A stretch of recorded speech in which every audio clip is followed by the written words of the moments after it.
there's a question of of course what you do in private and what you do for In profit, public. right? Yeah, yeah, exactly. So I think the other thing that's why I'm also working on infrastructure, because right now the question you said was how can you know? So basically what we're working on is that exactly that. How do you Transparency. actually transparency as well as maybe refining the business models of actually creating these AI tools, right? For example, one of the things I'm working on right now is we're looking at actually making games and using Gen AI for it, Yeah. but we're paying we're doing it in a DLC model. So whenever the style is used, it will be paid for, and the artist gets something out of it. So we're not really stealing anything because we're paying back to the artists. So I think that's where my views lie. I Yeah, I think think building the infrastructure. that's a slightly, in a way, favorable outcome to compensate the artist if their work's going to be used to train.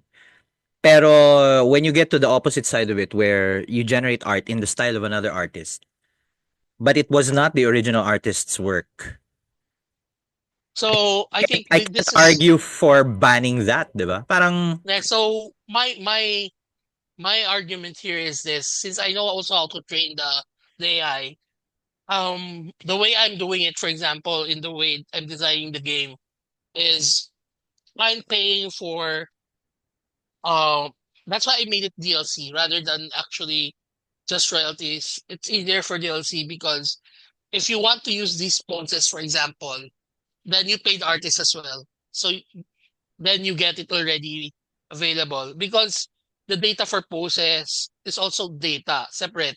The style data is separate.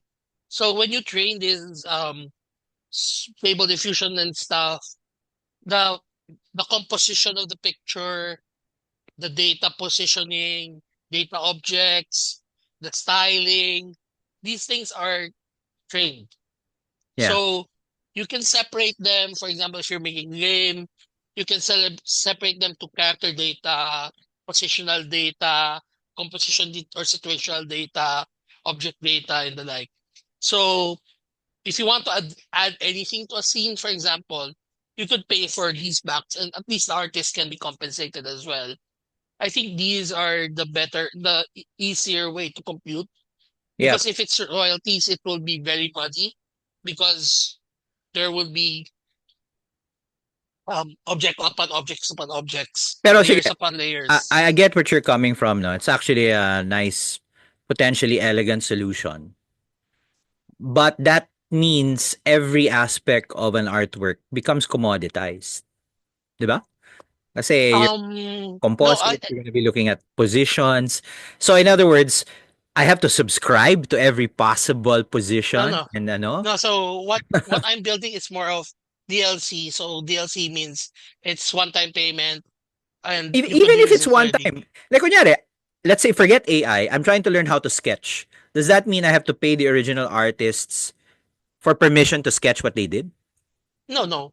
So I think that's a very different thing because here this is your effort. What you're saying, if you're learning to sketch, that's effort.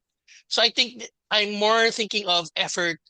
On the In AI side. So if it's no, AI effort, oh, you have to do all this fancy stuff. But if it's for human effort, okay lang. Parang ganun, di ba? yeah, I'm mostly looking at it from the perspective of how economies work. So why did we create the job? Why is art considered work, right?